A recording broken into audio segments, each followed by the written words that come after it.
Thank you very much. It is a pleasure to be back at Hack in the Box, and the real pleasure is coming and engaging with people in dialogue and getting a sense that the way we are all calibrating what's happening out there in cyberspace and in here in our worlds, and the way we construct reality really is being perceived by a lot of us pretty much the same way. I've been doing this for a long time, this being hanging out and avoiding work, and I'm trying to pay attention to what's going on, and it seems as if things really are moving in lockstep, pretty much the way a lot of us in the 80s and 90s saw they would move, because the technologies that we develop shape every aspect of our lives and transform every aspect of our lives up to and including human identity.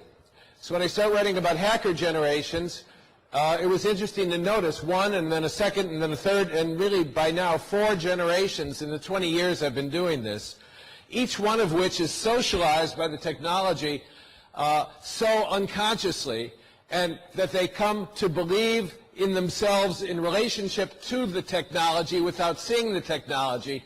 In other words, we believe some things so deeply we don't even know we believe them. They become the substructure or the context of our lives. And when we look at the context of our lives and turn it into what I call cognitive artifacts, when we turn context into content, then we're capable of manipulating and using it. And on the question of identity, which I've already mentioned, which is so central to what's happening to us, to know how someone perceives themselves gives you a leg up, and it's really one of the cornerstones of hacking, including social engineering. Because if someone doesn't know how they are, and you do, then you can use how they are to advantage. The importance of this in doing counterintelligence for the hacking culture means trying to understand and anticipate what kind of world it is we live in, the depth of the technologies of intrusion and surveillance that have become endemic and ubiquitous, and which it looks as if they will never go away. We still base our hopes sometimes on the way it was. It takes a while for our hearts to catch up with our heads and our insights and realize that things aren't going to necessarily get better. I had dinner in Amsterdam in May with an old friend who does work with governments of many countries to help develop the protocols and policies aligned with their technologies of surveillance and intrusion. Those countries include places like Libya, prior Libya as it was. So there was an amoral approach to how you did it. And what she said is, they tell us what it is they're going to do, that is what they want to do, but what they want to do is what they're going to do, and then we have to write the policies and protocols that enable them legally to do what it is they're going to do at any rate. And there was just a little part of my naive and youthful heart that still sprang to life like a little green shoot in the snow, and I said, do you think we will ever get back anything like what we used to think of as freedom from surveillance and observation? And she said, because it is her work and she is steeped in it unselfconsciously and without effort, oh, Richard, of course not. Of course not. So you can see this as alarming or not, depending on how you like to construct reality. But what I hope we can do is see that it is so. It is reality, and as Philip K. Dick said, reality is that which, when we stop believing in it, refuses to go away. So let's deal realistically with what kind of world we are in and what we can do about it in order to see if there is any defensive measure, which what I will call hacking collectives, that is groups of people, and underscore groups because you cannot do it alone unless you're the hero or heroine of a novel like Stieg Larsson's novel. That's the only place you get to be alone and take on the world and win. Out here in the world wins. And unless we do some things together, we're not going to accomplish what we want. And on the other hand, the task of doing things together, that is building trusted communities in which we can count on the people with whom we're communicating to be who they say they are, and to know the players, even though often if we have a program at all, it's out of date, or it's tattered, or something has happened to the uniform of the players we're watching, even while we watch, and suddenly we realize we've been looking not at reality, but at augmented reality, and they're not wearing the jersey of this or that team, but the jersey of another team altogether. I learned that long ago when I first showed up at DEF CON, naive and interested. I spoke this August for the 16th year at DEF CON. The first year there were 300, and this year I think they said 12,000. I didn't count them all.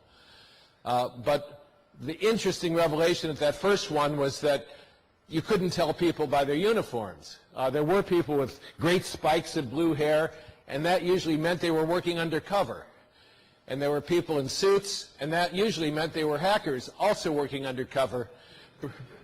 And you just didn't know who was who. I don't want this to sound like a paranoid rant. I have occasionally been accused of being a conspiracy theorist, but that's just one of the ways that people ridicule other people. A friend of mine who does deception and lectures on it very articulately says the three legs of the stool of deception are illusion, misdirection, and ridicule. Illusion, making something look like it's real, which isn't there at all. Misdirection, when something is happening right in front of your face, simply distracting you with distraction from distraction so that you look away or look somewhere else. And when it's sitting right in the middle of the living room like an elephant and you can't ignore it, then you so ridicule people who claim that it's there that they stop believing in it themselves. They have been socialized to and have learned to walking all around it. And even though everyone's walking around the elephant and shaping their lives around the elephant, people adopt a narrative which suggests that there is no elephant at all.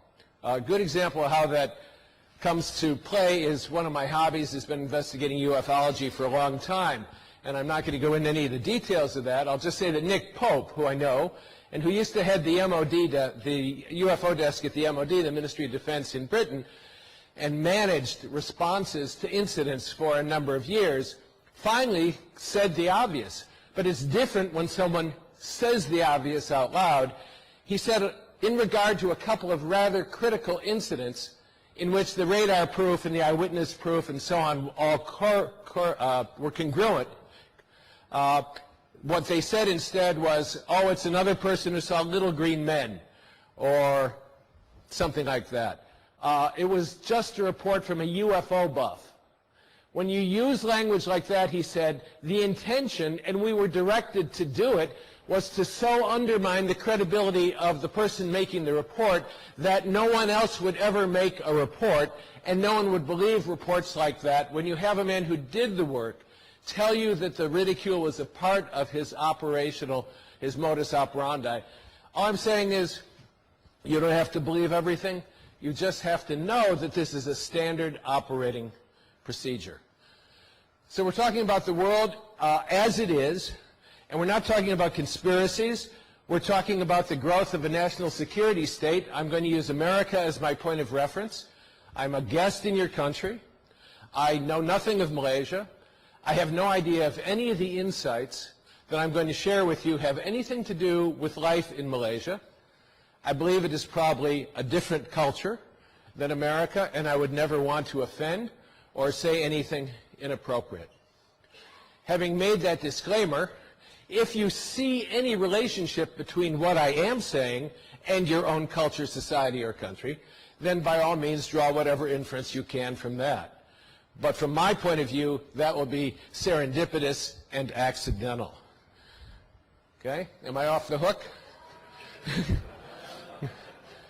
I mean, it wasn't that long ago that I was invited to speak at a conference in China, and because what I say in the United States is sometimes controversial, or at least contrarian, but can be subversive in a different country, I said, all I want from you is a guarantee that I will come in safely and leave safely. And they said, thank you very much. We would love to have you speak perhaps another year. And that was that. Okay, so how is it? We're talking about establishing some benchmarks for how it is in cyberspace. Dave Eitel runs the list. A lot of you might know Daily Dave. He's a pretty smart cookie. He was referring to Mudge's talk at Black Hat not long ago. Mudge, you may remember, or Peter Zetko, is now administering some of the black budget programs for DARPA in information security and doing a hell of a job. And he used to be known as Mudge when he was a hacker instead of a professional person working on behalf of the government. And what he said is that hackers are finding ways to manipulate the emergent behaviors of their host systems. That is, they're guiding entire economies into investing in technologies that do not work. And in this case, he's referring to antivirus signature systems. Now, you know that they don't work as stated. I mean, I was standing at Black Hat a few years ago with a friend who's been around for a long time, and we were looking out at a sea of vendors, not one of which was one of the vendors out in the hall here, but a sea of vendors. And he said, you know, not one of these vendors is making a promise that they can keep, because what they promise is to secure your system, and they can't do it. So the antivirus app that we spend millions buying may very well stop 80% or so of the viruses coming at us, because you can't stop it until you've seen it and written a signature to block it. And in the meantime, the one you didn't know and didn't write a signature to block may have already owned you, and once you are owned, you are owned. So what he is saying is that the hacker community, this is a kind of prototype of what I want to suggest is possible for small as well as large groups. Hackers in the aggregate have forced an entire industry worth millions of dollars to create and sell a product which everybody buys and which does not work in doing what it says it will do. Perimeter defense often is marketed the same way. So how can you pay attention to the emergent behaviors that come out of the advances the technology causes in our societies, and how can you control your response to it? Very, very hard problems.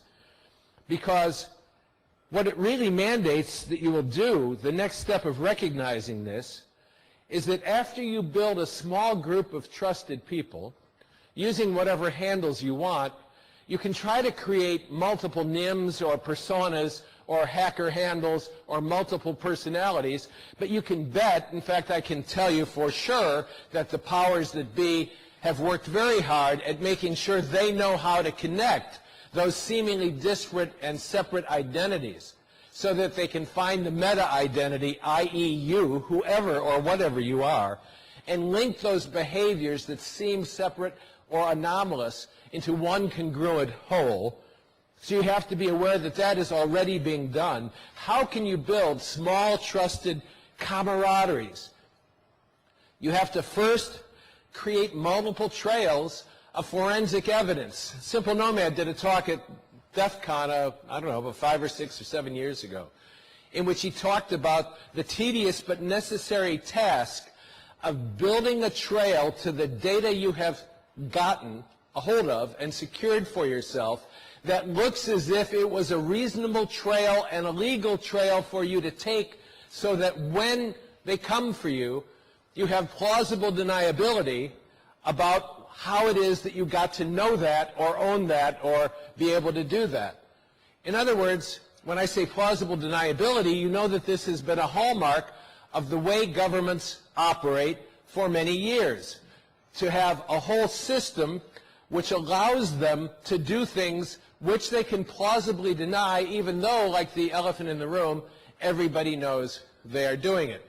Example, a woman named Melissa Mall at a conference that I helped to organize on ethics and intelligence. Back in the day when rendition was just becoming a common word for taking someone somewhere else so they could be tortured according to the rubrics of another country's operating procedures. She was going to give a talk at the conference about rendition and how it evolved. And I remember her sitting there with the text of her speech all blocked out. You know what it looks like to have all the black markings across it. 3/4 of the text was gone. She said, I'm not giving the talk. The CIA gutted the talk because she had to submit the talk for approval. As it happened, there wasn't one thing in her talk that wasn't already in the New York Times and the Washington Post. But the fact that she, as a person of the CIA, would say that it was so is what was being prevented. So let the newspapers say what they want. It can be denied so that it's not officially sanctioned as the truth. What you have to operate on is the truth that you know, not the truth that can be officially sanctioned as the truth. So you have to plan your strategy. You have to think big, and you have to think strategically, because if you just blunder into some situation out of the goodness of your heart, these days in America, you can find yourself paying for it and paying a dear price, and you don't want to do that. So you have to learn how to do this in a world in which there literally are no more walls. A friend of mine in NSA says that's what people really need to learn to think. He said they're asking the wrong questions. The questions are, how do you live vibrantly today in the 21st century, given what we have? How do you live in a world without walls? How do you live knowing your lives are, in a very primary way, transparent? Because what the technologies we've invented have done is socialize us, as I said, to a different kind of context. When they first appear, the technologies are very visible. When the telephone was first invented by Alexander Bell, it didn't sound like anything. It was a strange, tinny sound, and even Bell didn't know how it was going to be used. When he was asked what you could do with it, he said, well, maybe you can let the next town know that a telegram is on its way. Now, what that says is that he had been socialized by telegraphy to such a degree at that time that he could think telegraphically but not telephonically, even though he invented the telephone, because neither he nor anyone else saw it as a personal communication device. And the most visionary futurists of the day, when asked what might be done with this, one said, quote, "I foresee a time when there will be one telephone in every single city."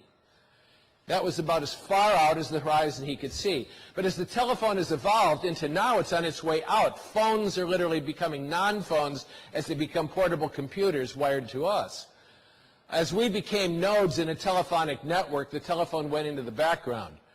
It disappeared like the power grid. You don't say, as you flip the lights, "I'm turning on the power grid now," or plugging in a toaster. The way my mother used to say when I was a child, "Shh, I'm on long distance." Shh. We don't speak of long distance because there is no distance when the network connects us immediately to one another. So you have to see the social context to which the technologies have led. This is my favorite quote about what they do. This is Langdon Winner, a computer scientist, who said, "When we invent a new technology, society also invents the kinds of people who will use it," i.e. hackers were invented by the technology as instantiations of the possibilities it disclosed, which heretofore no one had been able to see, because only interaction with the technology discloses the portals of opportunity that the technologies avail to us. Society invents the kind of people who will use it. Older practices, relationships, ways of defining people's identities fall by the wayside. New practices, new relationships, and underscore new identities take root in case after case. The move to computerize and digitize means many pre-existing cultural forms go liquid. It's a wonderful, vivid image of holding something solid in your hand that goes liquid and drips through your fingers and disappears into mist.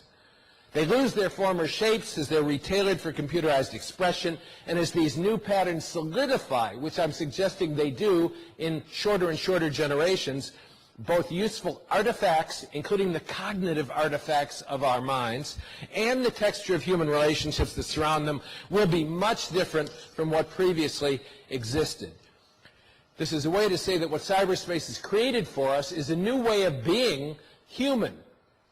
And we have so internalized it and are continuing to internalize it that we neglect to notice what has happened to us because it is axiomatic to the way we think and feel and behave. It has affected trust profoundly. In the former human physical domain, trust was based on competency, on identity, knowing who it was. It is not transitive, and if it is lost, it is hard to regain. In the cyber world, however, it is based on only one thing: identity. Identity, who someone says that they are. And today, identity more than ever is based not on assertion, who you say you are, but on observation. Observation only defines identity because who you are is revealed by what you do. And what you do is a connection, a pattern of dots over time as they move. As Jennifer said this morning, everything you do, you've seen the maps. You've seen the clever little maps of people who have mapped their telephone conversations over a period of weeks and how you can know damn near everything they did or were doing during those times. And it's so much more complex, subtle, and sophisticated than that. So if you can observe someone, then you know who they are. Now, if the conditions have been created as they were in America by 9/11 and the fear and the whole set of policies that engendered, then what becomes necessary is that you observe people all the time. In other words, no one can ever be off the grid without becoming suspect. No one can remove themselves from life on the grid without becoming, at best, antisocial, and at worst, a person of interest who is considered dangerous. And it can happen so quickly. I was once invited by the FBI to keynote a conference for several states in the Midwest. And just a few nights before the conference, I received one of those wonderful 10 p.m. calls from Special Agent so-and-so who said, "I'm calling on behalf of the FBI to disinvite you from doing the keynote because we have discovered that you advocate the use of illegal hacking and we cannot have a person like you keynoting our conference." I said, "Oh, really? Why do you think that?" And he said, "We have emails from you advocating illegal activity." "And where do you have them from?" I said. "From your participation in the forum we call 2600. I said, not having been born yesterday, "I don't send emails to 2600. He said, "Oh, yes, you do." I said, "Do you have any evidence of this?" He said, "Yes. Your name is Richard Thieme, isn't it?" I said, "Yes." He said, "Well, these emails are all using the hacker handle, which is obviously you, our time."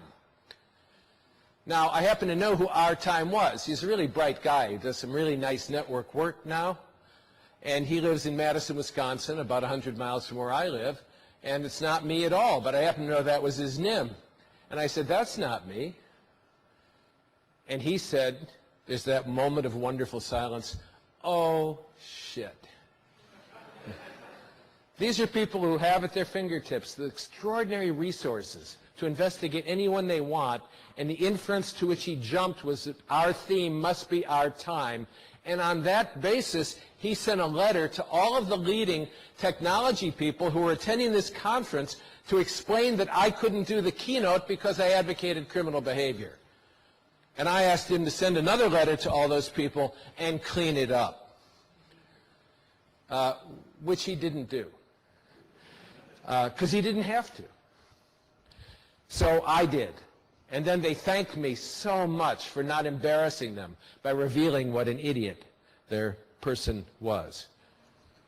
If they had observed my behavior, they may have seen something that caused them to be aroused or interested, but it certainly wasn't going to be, at that point in my life, emails advocating criminal behavior sent to an organization that I knew was so infiltrated by their own agents that nothing in it took place without their knowledge. Observation, not assertion. That means you have to see across the entire grid of space-time, or in old speak, time and space. But you have to see what smartphones see. You have to see what GPS see. You have to see what trackers enable, and see the maps of actions and behaviors which every electronic transaction in which you engage becomes a part of, whether it's buying something or going somewhere, traveling somewhere, any purchase over a few bucks at all, which must be made that way, every phone call, every communication that's electronic, now every email. And the laws in the United States have now allowed warrantless surveillance on the basis of association, primarily and above all, as good as the depth reached by the kinds of programs that are used, it is still suspicion of guilt by association. That is, you talk to so-and-so, talk to so-and-so, talk to so-and-so, and the rubric someone said long ago, "We have all talked to bad people," has to be neglected because there is still, to my knowledge, no better model for finding out whether someone is dangerous or not. So what marketers are doing, just to use a trivial example, is using real-time data from social networks and responding immediately in real-time ways to alter or inflect the behavior of crowds, which is kind of what Dave Eitel was saying, Mudge was saying in his keynote, in a slightly different way. Instead of it being the whole hacker community, when the herd is moving, and we know that a Twitter can stampede the herd, then to notice that the herd is moving this way and choose to inflect its behavior is necessarily going to be an emergent property of those who want to manipulate and manage the mind of society. This is not a conspiracy theory. It's just what's done. So I've talked to people who have done really good studies. Academia is lock, stock, and barrel in this world. Studies of which words we can use to change behaviors, because certain key words they have discovered, when introduced into conversations online, will cause that conversation to move or inflect in a particular direction. So the intentional use, it's a kind of inference attack.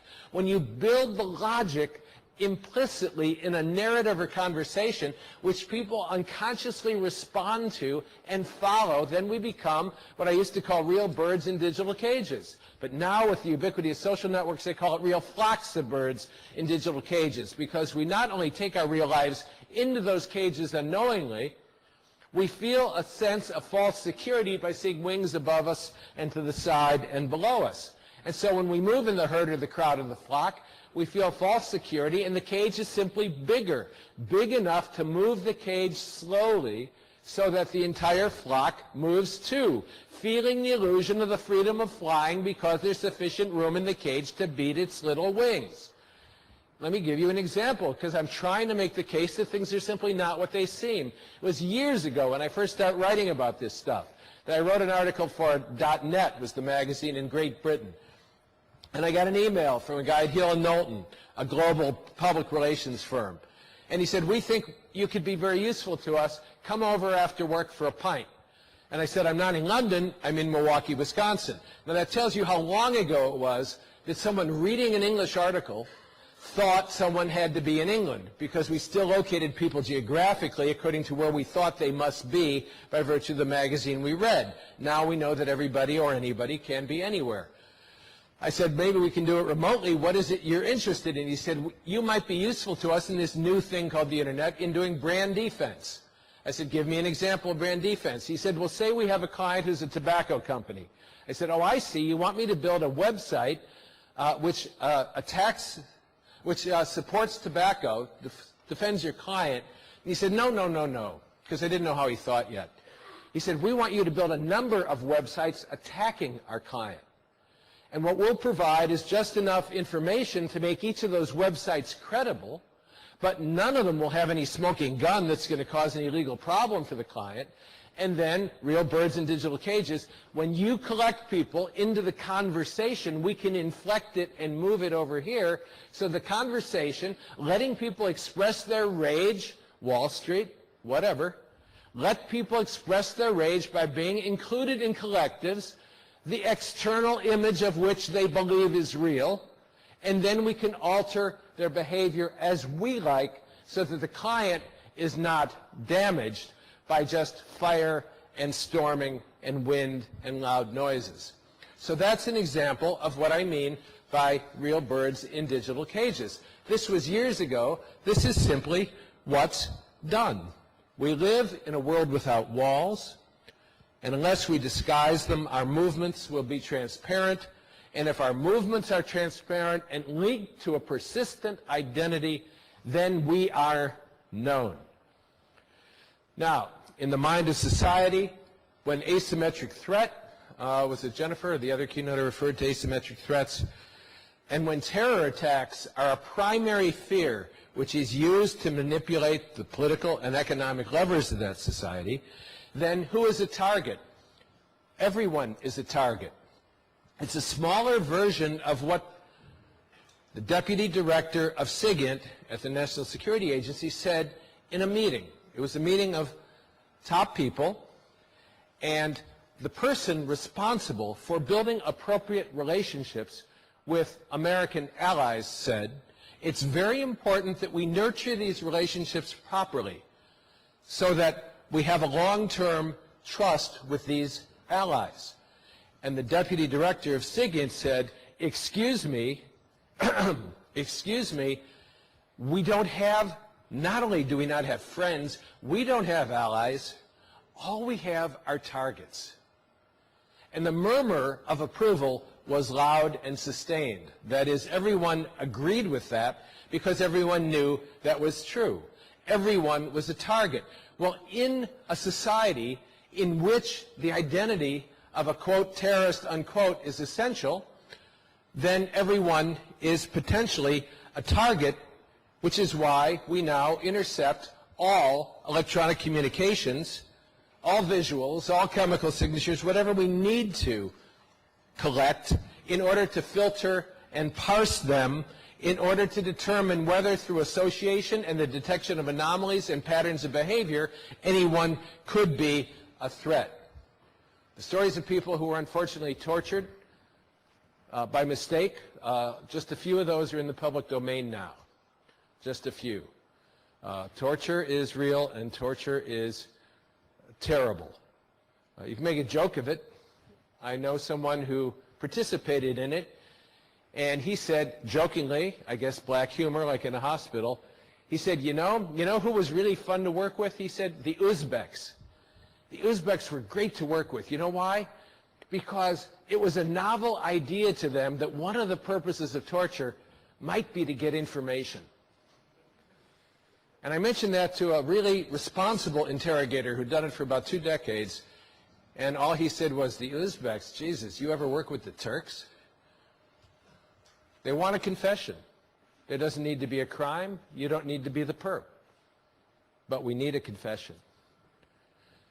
So the consequences of being one of those deer in the forest that moves and therefore is detected can be serious, and it raises the question, if you're a hacker, by which I mean not only someone who breaks into systems, someone who manipulates systems of information and communication in order to make them do things for which they've not been designed or intended, but if you're someone who does that sort of thing, it's important to be very canny, very wise, and remember that there are nothing but targets.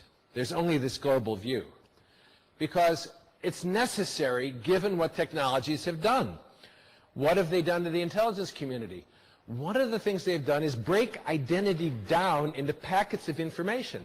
Now, you know that's what travels over the wires or wirelessly. It's packets of information, discrete packets of information, the origin of which, the destination of which cannot be easily determined, which is why distinctions between foreign and domestic went away. I did another talk for the FBI just a month or 2 ago, and the special agent in charge of the office in Chicago, where I was giving the talk, said, it's not your grandfather's FBI or your father's FBI. He said, we're a national police agency, but we have to do an awful lot of intelligence in other countries now. Just as our own intelligence agencies were formulated to do their work only in other countries, but now find themselves unable to distinguish the borders of Atlantic and Pacific like 2 parentheses around our lives, used to bracket our lives in a clear way. But they don't anymore, and that's why things have radically shifted. And the scene was described to me in the office of one of the directors of one of the agencies when he said, as a result of the executive order coming from the president directing them to do things they had never before done, the silence, he said, was so thick in that office because we were suddenly being told the president authorized us to do things which our whole professional lives, and by virtue of the conscience we had developed in our work, we believed could not be done in America. But now it is, and changing administrations, you can't blame Bush, you can't blame Obama, you can blame the structures of power that mandate that certain behaviors must be taken by people in authority given the way the world has radically shifted in the face of asymmetric threats. And the error is always going to be, ideally, for these people, on the side of not excessive caution, but making sure that no threat is taken too lightly. So the primary goal of intelligence work has really shifted in that, in the absence of foreign and domestic as meaningful distinctions, in the absence of knowing where communications begin and end, and what is the ultimate destination and intention and purpose for which someone receives them, and given the way actual intelligence work really works, in which, for example, the Israelis may say they don't work with the Saudis and the Saudis don't work with the Israelis, but they do. And when Jonathan Pollard delivered suitcases full of documents that he took out of the skiff and delivered to the Israelis, his handlers, they weren't just used by the Israelis, our allies and friends in America. They were sold and bartered on the exchange of the world for other kinds of information, because that's simply the way it is done. And so the result for the intelligence community is that in the trenches, the nation states which originally mandated what they would do, as the boundaries around those nation states themselves dissolve in the face of meta-national structures, an emergent property of the world I have been describing, they are not serving those nation states in the same way. And I suggested to the FBI, special agent in charge, I said, do you find it makes a difference in the behavior of the people you're working with, that they're no longer beholden to the sources of power and influence in the country that they used to be? And his response was, that's how you know you're not crazy. He said, bingo. He said, we appeal to patriotism a lot, and while people still feel they want to do the patriotic thing, that is, that thing which has as a point of reference what is good for America, they in fact behave differently now, he said, because they may work for a company, name one, Microsoft, Cisco, Oracle, whose products, while you may think of them as an American company, are metanational and do more business outside of the United States than they do inside. So they feel conflicted, but they act according to their real self-interest, because we all know what it is. And it is to serve the culture or organizational structure for which we work. And if you don't advance. The unwritten but known rules are the most important in any organization. And when you go to work for an organization and begin to be assimilated by the culture, you learn them, or had better learn them, pretty quickly, because those are the ones that count. So what's happened to intelligence? There's a new de facto commission for all of the actual intelligence operatives in the world. It is to function as a thermostat in the global community, which is threatening always and everywhere, like any chaotic system, to burst out through this aperture or that, this foam bubble or that might break, into chaos, and to make sure that that chaos doesn't break out. So it has become globally a kind of thermostat to detect the threat of chaos in order to ameliorate it by the exchange of data, which pacifies the world temporarily, momentarily.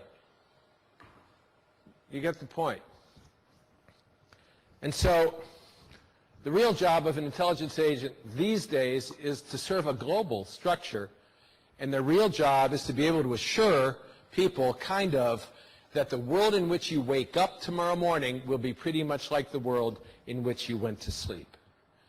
In other words, your goal is the amelioration of fear and the amelioration of real danger and the pacification of anxiety and the subduing of the potential threat that may derail the stability which serves the aggregated self-interest of the real sources of power and influence in the world, because that's how it always is done. So, what has this all done to you, to your identity? Who are you? Let me give you some quotes from a Wall Street Journal article on the really smartphone. I did a talk not long ago for Ecom, which was really smart people talking about the emergent telecom and internet comm and mobile comm things that were coming. And what they really were describing was, if you can get a hold of this, a context-rich, highly personalized environment in which the feedback loops, I talked about people inflecting the behavior of crowds, the feedback loops are so immediate to you and so personally directed based on who you are, what you like, who you hang out with, and where you are, and all the things that you know you are giving away now by participating in the electronic world, that the context-rich feedback loops will immediately include you in the desired behavior. I'm not saying it's coming from some world government or marketers. Someone said to a friend of mine who works at CIA years ago, be very careful. Do you want one big brother or many big brothers? Think carefully before you choose. That was 10 years ago, and he said the other day, there's no point in choosing anymore, we have both. So what this article said was that by observing the millions of data points produced by millions of people using their smartphones, not by intercepting the conversations, but by merely observing the patterns of behavior, their location, their movement, and tracking those in the aggregate, because they're dealing with millions of data points, and the patterns they form reveal the human behavior at heart. That data can reveal, for example, subtle symptoms of mental illness. They could tell when an epidemic was hitting a college campus before any of the kids on the campus knew they were sick, because their behavior was altered and how they moved was altered. They can chart the spread of political ideas as they move through a community like a contagious virus. In Belgium, cell phone data exposed a cultural split, driving a historic political crisis there. They could tell when two people were talking about politics, even though they didn't know the content, by analyzing changes in their movement and communication patterns, and said, Dr. Pentland from MIT's Human Dynamics Laboratory, who did some of this research, phones, no. People can get this God's eye view of human behavior. After analyzing more than 16 million records of cell phone date, time, and position, they determined that taken together they follow a mathematical pattern, and with enough data from past movements, they can forecast someone's future whereabouts with 93.6% accuracy. For us, people look like little particles that move in space and occasionally communicate with each other. We have turned society into a laboratory. Think of the large companies, social networks, where behavior can be objectively followed. It's not just about observing what is happening, so it goes beyond the identity question. It is about shaping what is happening. These patterns allow us to learn how to manipulate trends, opinions, and mass psychology. So when you get data, because what is the purpose of getting information about a person, place, or object, or thing, or organization if it's not going to be used? It becomes imperative not to use it in a way that calls attention to how you got it. In Cincinnati a little while ago, a reporter hacked into voicemail and got the voicemail of the executives of the Chiquita Banana Company, and then he used those, and then it was so obvious that he had used those because that was the only place he could get them that he went to jail, and the perps, the criminals, whose behavior he was reporting, went free. You all know about the news of the world and the attendant scandals going on with journalism, as it's called, in Great Britain, and the way that is taking place. The problem is that the information was used in a way that said, this is where we must have gotten it, and that calls attention and denies plausible deniability. If you get information, the trick is to use it in such a way that, as I said, as Simple Nomad mapped for us, it's probably online somewhere, you have to build a trail of reasonable approach to the data that was legitimate, so that that is the forensic evidence on your computer, which is subsequently examined, and not what you did in the first place to get the data, which may or may not have been legal. Now, I'm talking as if I'm talking to hackers. You know what's happened to the term. It's hard to use. In biohacking, they now call it DIY bio. Why? Because the word hacking had been so distorted by the media use of it to mean bad people that they didn't want to be associated with biohacking. They're DIY bio. But they're biohackers, and they're playing with genetics and synthetic biology and splicing attributes and making chimeras and that sort of thing. It's really interesting, and it's where the next big movement, I believe, is going to go, a marker of which is Bill Gates saying, if I were starting today as a young man, I would be in biology. Ted Knight, with a PhD in engineering at MIT, going back and getting a PhD in biology and building biobricks or modular script kiddie-like units that people can download so you don't have to reinvent the smell of pineapple. Can just download the module that triggers it. Why do you want pineapple? Not just because you're hooked on pineapple, but because if there's arsenic in something, then you want an easily detected symptom of that, and pineapple smell or something like it is obvious. When the president of MIT, almost a decade ago, a woman was chosen whose PhD and background was in biology. It doesn't take a weatherman, as the song says, to know which way the wind is blowing. So you have to use this stuff in a way that no one notices. In other words, What must be under control, which is sometimes tough for a young hacker, is ego. It's just like the Buddhists say. The less ego, the better. The way to control the world, Chung Tzu said, is by simply allowing things to take their course. When a leader is effective, what the people say is, look at what we did. They do not call attention to the leader, and the leader does not call attention to him or herself. The leader dissolves into the fabric of the work that was done and disappears as both a source or target because they know how to use soft power. People who crow about their exploits and what they have done and put it online are amateurs. They are adolescent. It is the ego speaking. But if you can manage the ego because you have a bigger strategy in mind, which is really doing something decent, something good, something on behalf of humanity, something that recovers something of the dignity and what we used to call freedom and the power that is at the heart of real hacking, then you are not going to call attention only to yourself. Think Julian Assange. Think of how he does it. Private Manning leaked a lot of documents to WikiLeaks. So now inevitably we must see the instantiation of WikiLeaks 2.0, which someone in Europe told me was well underway quite a while ago, which is not just anon and lulz and anti-sex sorts of activities, but the actual use of cadres of intentional hackers not to ask the government for information that they know will not be forthcoming and get themselves on a list, but to go get it.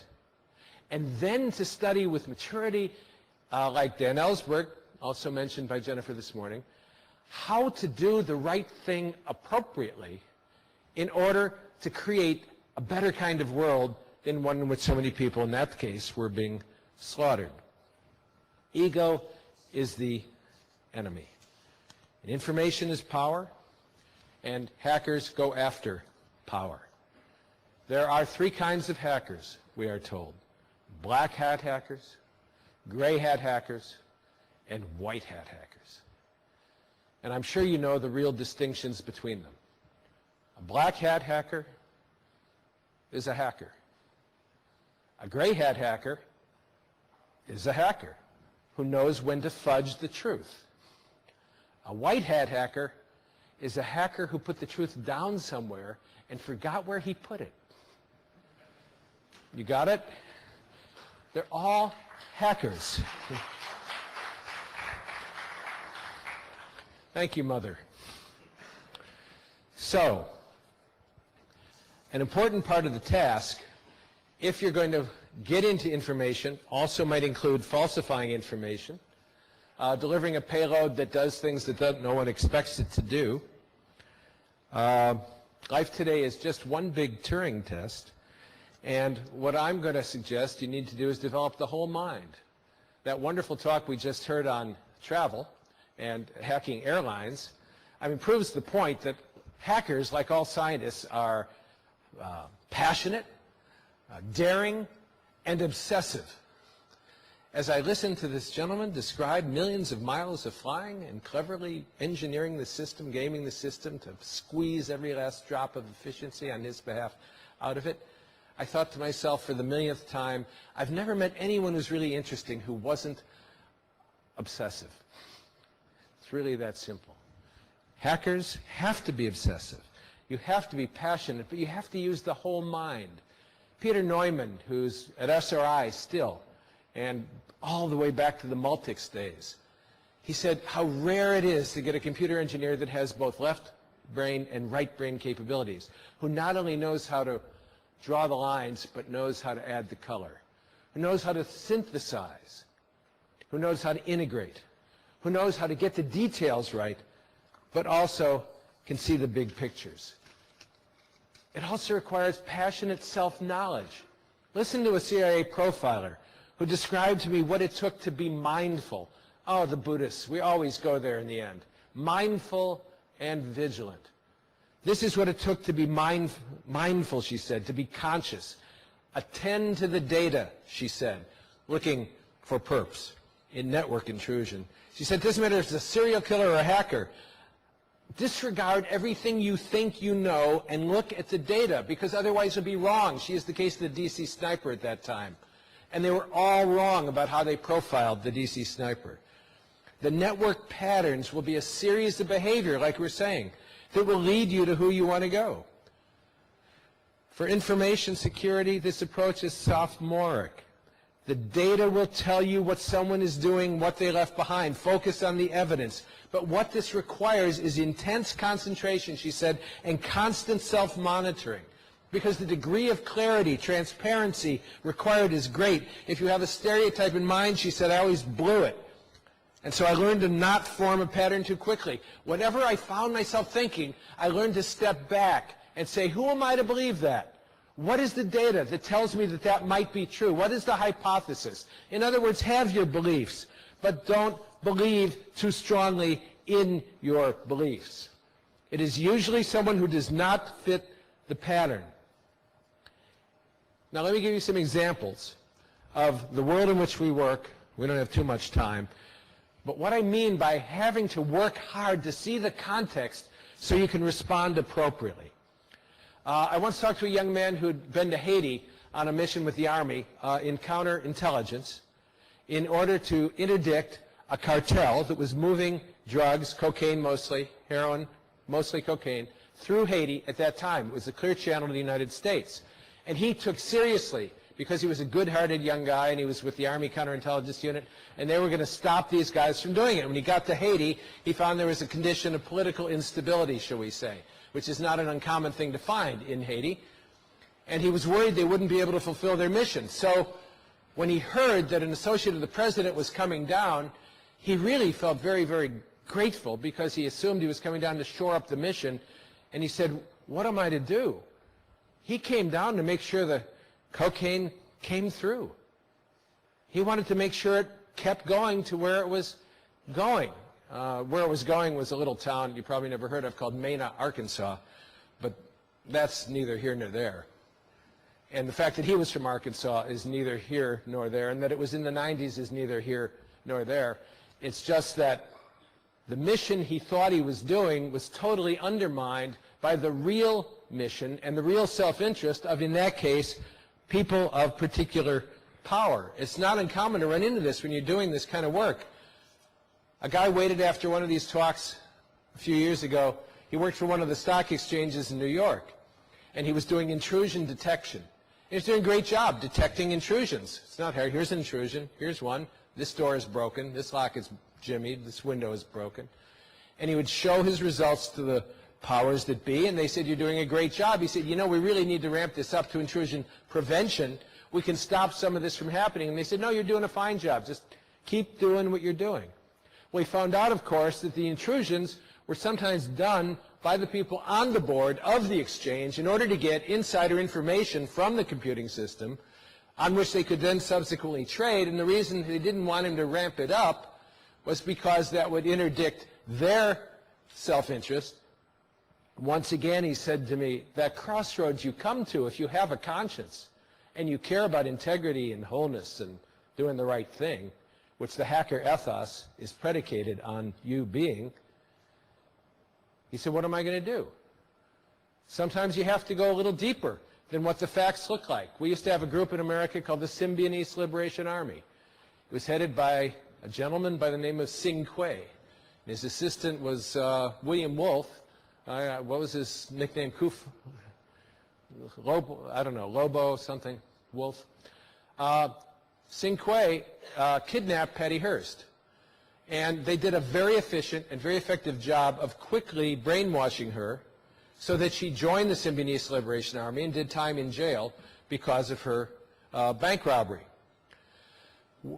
The question was never asked, where did these guys learn how to be so good at that kind of brainwashing? Well, you just connect the dots. You learn that they both and their cohorts were in Vacaville State Prison in California.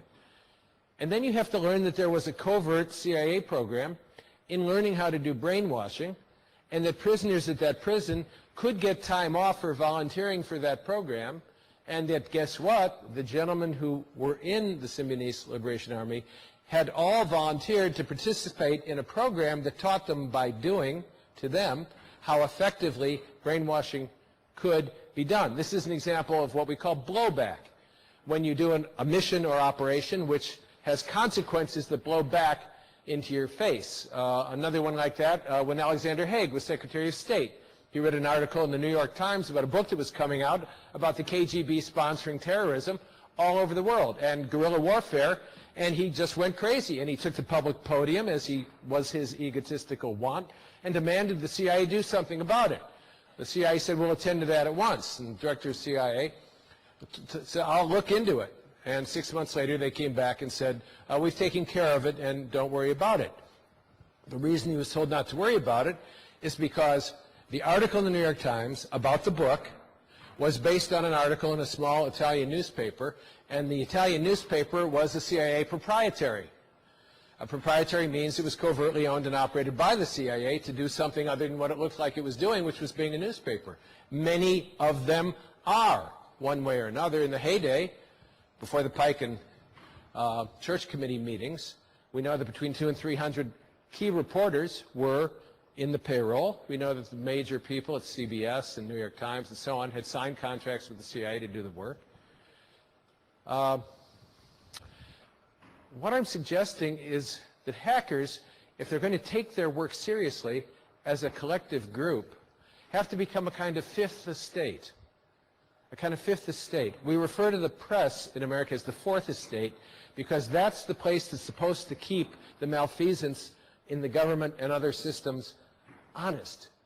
But when the media is owned by 5 or 6 people globally, one way or another, and has become part of that system so that you have a military-industrial, education, entertainment, media complex, in effect, where the nexus of power and influence, one hand washing another, then the fourth estate isn't doing its job, and the fifth estate that has inevitably emerged in response is a WikiLeaks-type operation to out the malfeasance. And the only way some hackers think they can do that is to get their hands on the information and somehow learn to protect themselves. Protect themselves. So what had actually happened with that story, of course, was that it was a lie about the KGB. The CIA had planted it in the proprietary in the newspaper. Italian reporters had picked up on it, made it a bigger story. New York Times picked up on it, made it a bigger story. Authors based their forthcoming book on those stories.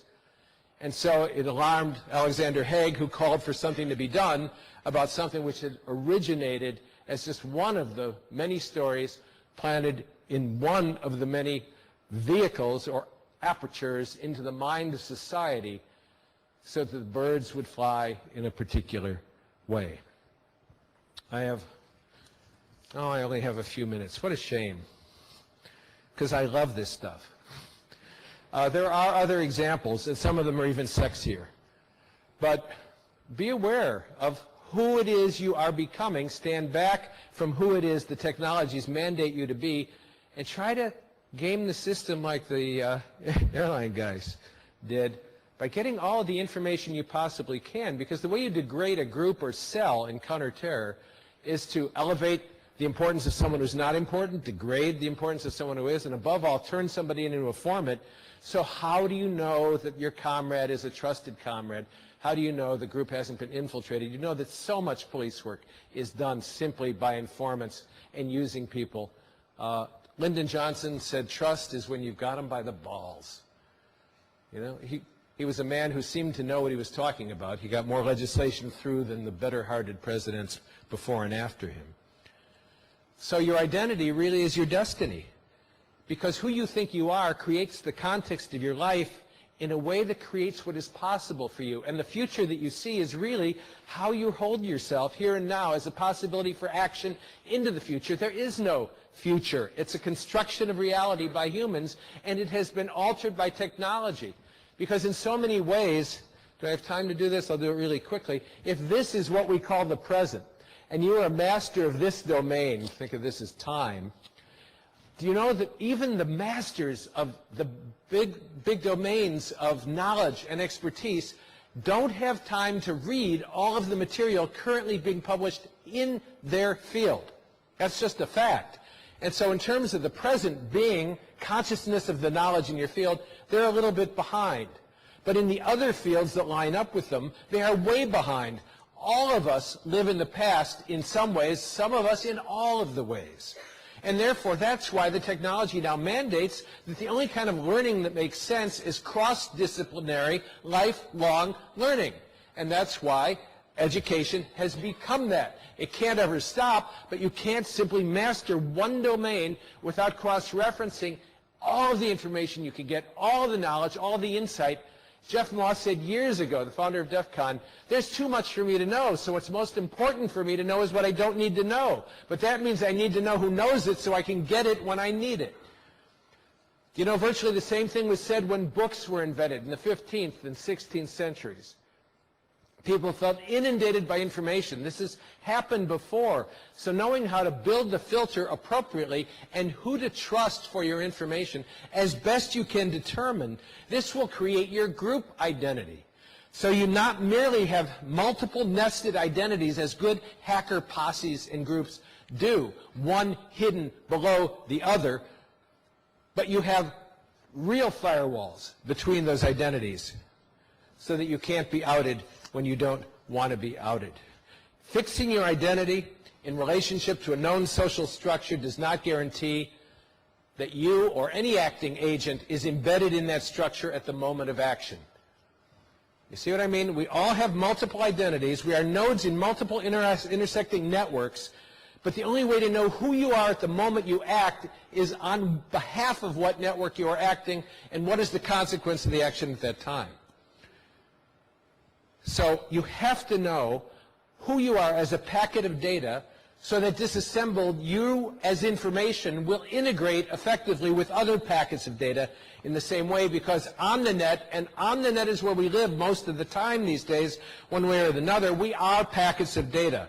And how we are assembled by others in their view is how we will look, therefore who they think we are, and your management of perception is therefore critical and important. You have to manage how you appear in multiple networks through the various nodes with which you have become or can be associated. So understanding in advance the various permutations and combinations of those data packets, that will constitute your action and determine in advance the pattern that you want people to see when they look at how you seem to be. I'm just trying to describe as I finish what works. I went to the Zen Center in San Francisco once, and the monk came out and he bowed to the crowd. And everybody being at the Zen Center instead of a hacker conference got up and bowed back. And he said, "Do you know why we bow here at the Zen Center?" And people thought they were supposed to say something that sounded spiritual or religious. And they said, "Oh, we're acknowledging the Godhead in one of them." And he took all of it beautifully, like a good Zen monk should.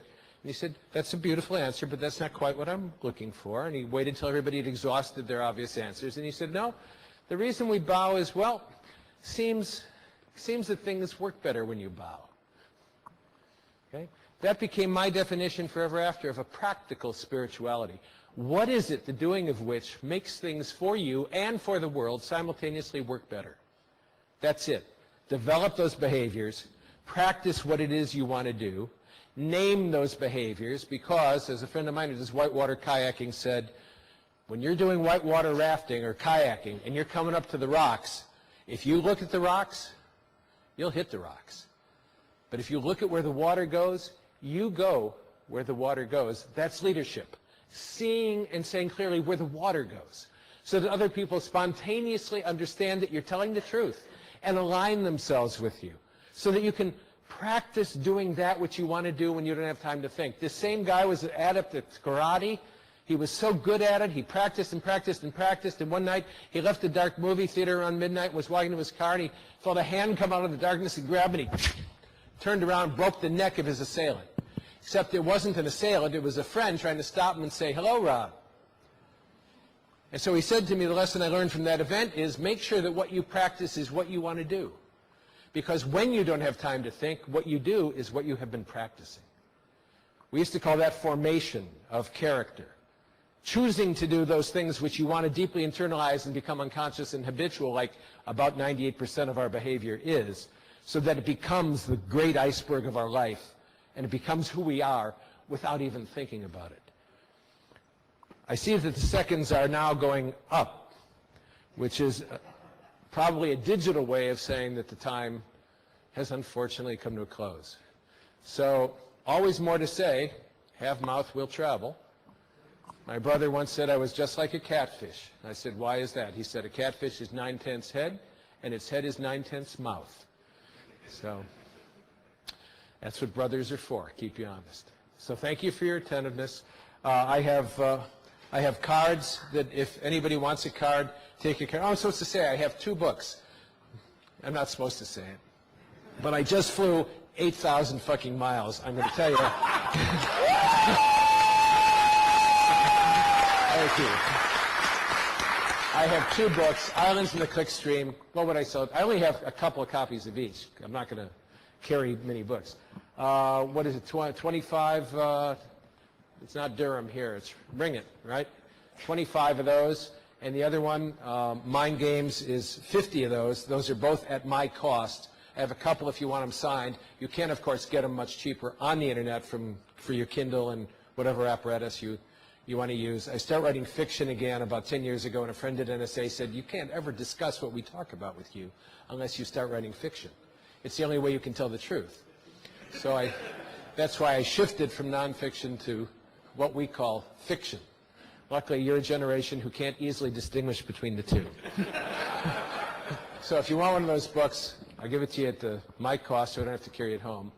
Otherwise, download it. And of course, being hackers, you know, you can find it free on the web if you want. Okay, thank you very, very much for your attention. Thank you. Thank you.